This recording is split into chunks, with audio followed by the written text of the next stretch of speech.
तुम्हारे तल्ख रवैये का सताया हुआ शख्स,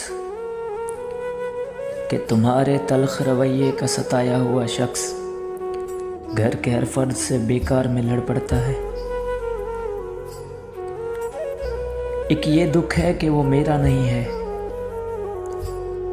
एक ये दुख है कि वो मेरा नहीं है, और दूसरा ये कि वो किसी और का है। उसने रखा ही नहीं गुस्से में लफ्ज़ों का ख्याल, उसने रखा ही नहीं गुस्से में लफ्ज़ों का ख्याल। मैंने कहा भी था कि तीरों की तरह लगते हैं।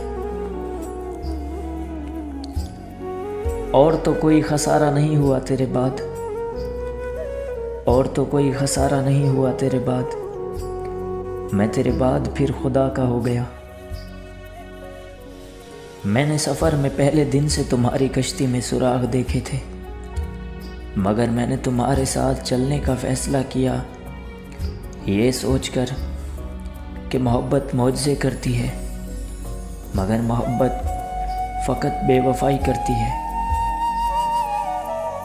तूने हमेशा आने में देर कर दी, तूने हमेशा आने में देर कर दी, और मैंने हमेशा अपनी घड़ी को ख़राब समझा। तेरा हक नहीं बनता था यूं दर्द देने का, कि तेरा हक नहीं बनता था यूं दर्द देने का। देखना यार, तो यार था मेरा। तुम्हारे बाद का तो खैर क्या कहें, तुम्हारे बाद का तो खैर क्या कहें, मगर तेरे साथ में बहुत दिल दुखा है मेरा।